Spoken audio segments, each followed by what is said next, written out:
Comme le montrent ces images, la mise en contexte, que l'on puise dans une histoire vécue, suppose derrière de l'adapter aux conditions dans lesquelles nous voulons la restituer.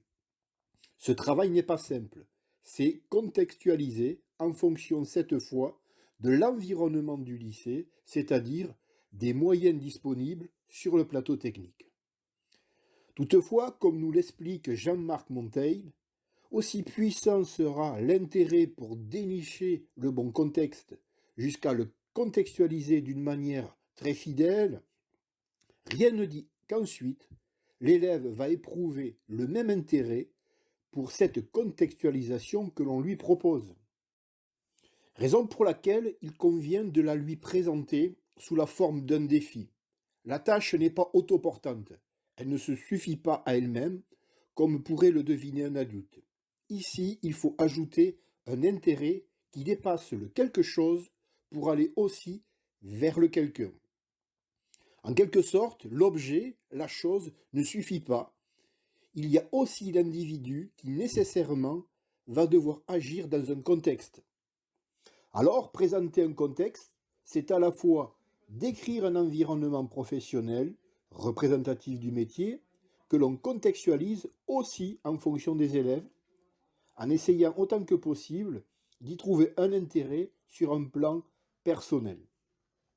Là, il n'existe pas de solution toute prête. C'est le propre de la pédagogie et du pédagogue de trouver les bons mots, ceux qui vont permettre d'engager vers l'action.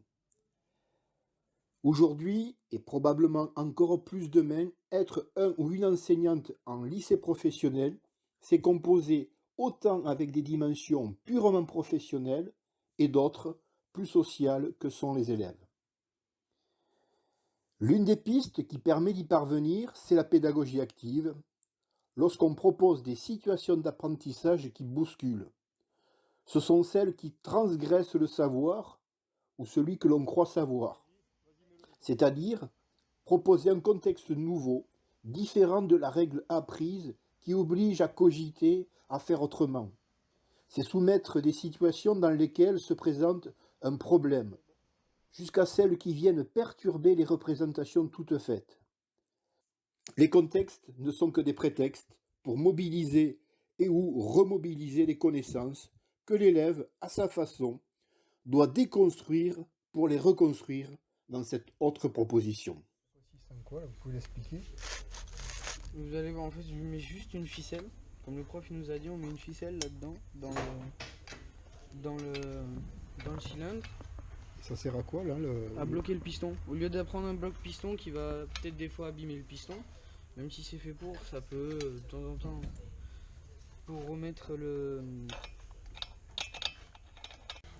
Là c'est bloqué. On peut serrer l'embrayage. Et tous ces termes là, il a fallu que vous nous appreniez ou vu que vous êtes touche à tout déjà, il y a des mots que vous connaissiez déjà? Oui, il y a beaucoup de mots que je connais. Parce que mon grand-père il aimait la mécanique, mon père il est mécanicien, mon oncle est mécanicien. D'accord. Donc j'apprends un peu avec eux aussi.